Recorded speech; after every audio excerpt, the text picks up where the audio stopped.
Bonjour et bienvenue dans cette nouvelle vidéo. Nous allons aujourd'hui expliquer pourquoi la guerre qui se déroule de 1914 à 1918 peut être qualifiée de guerre mondiale. Nous allons nous demander qui s'oppose lors de la Première Guerre mondiale. Durant ce conflit, on a l'habitude de parler de deux alliances militaires qui existaient en Europe en 1914. Il y a tout d'abord la Triple Entente qui unit la France, le Royaume-Uni et la Russie. Puis, la Triple Alliance qui, elle, unit l'Allemagne, l'Autriche-Hongrie et l'Italie. Cependant, l'Italie, même si elle fait partie de la Triple Alliance en 1914, ne va pas s'engager dans la guerre aux côtés de cette alliance militaire. Elle entrera en guerre en 1915, mais aux côtés de l'Entente. C'est pour cela que ce camp est parfois désigné par l'expression les empires centraux. Dans l'Europe de 1914, de nombreuses tensions territoriales opposaient les pays. Par exemple, l'Alsace et la Moselle étaient un point de désaccord entre l'Allemagne et la France. En 1914, ce territoire est allemand. Il avait été annexé suite à la défaite française en 1870. Mais la France n'a pas accepté cette situation, et ces régions restent ce qu'elle appelle ses provinces perdues. Il existe dans le pays certaines personnes, qu'on appelle les revanchards, qui souhaitent une guerre contre l'Allemagne pour récupérer l'Alsace et la Moselle. Après avoir vu cette situation tendue en Europe, on va voir dans une seconde partie quel est l'élément déclencheur de la crise.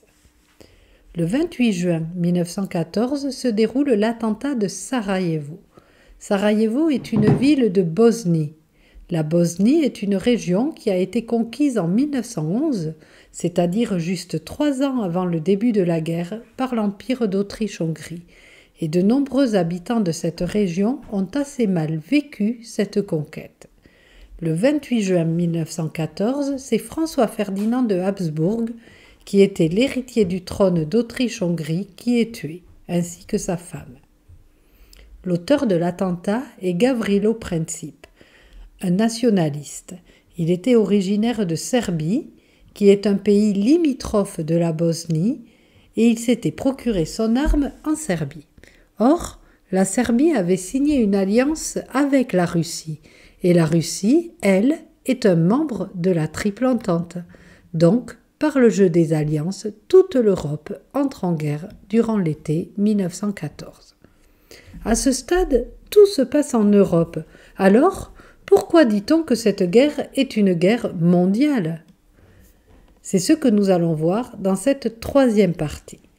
La première raison est que les pays européens possèdent des colonies, et ces colonies sont surtout situées en Asie et en Afrique. Je vous rappelle qu'une colonie est un territoire dirigé, occupé et exploité par un pays étranger. Donc, avec la mobilisation des habitants ou des richesses des colonies, d'autres continents sont mêlés à la guerre. Voici une carte des empires coloniaux en 1914. On voit en rouge l'Empire britannique qui était en Amérique du Nord avec le Canada, en Afrique, en Asie du Sud, avec l'Inde, en Océanie, avec l'Australie, la Nouvelle-Zélande, pour ne citer que les principales. En bleu, on a le deuxième plus grand empire colonial, c'est celui de la France, avec des colonies surtout en Afrique, sans oublier Madagascar, et en Asie avec l'Indochine. On voit que d'autres pays européens ont des colonies, comme l'Italie, l'Allemagne ou les Pays-Bas, qui possèdent par exemple l'Indonésie. La deuxième raison qui nous pousse à parler d'une guerre mondiale est qu'en 1917, les États-Unis entrent dans le conflit. S'ils ont choisi de s'engager après une période de neutralité, c'est parce que leurs bateaux commerciaux ont subi les attaques de sous-marins allemands. Ainsi, tous les continents sont bien concernés par cette guerre. C'est pour cela que l'on peut dire que c'est une guerre mondiale. Voilà, cette vidéo est terminée. J'espère qu'elle vous aura aidé à comprendre pourquoi la guerre 14-18 est une guerre mondiale. Je vous souhaite de bonnes révisions et je vous dis à bientôt.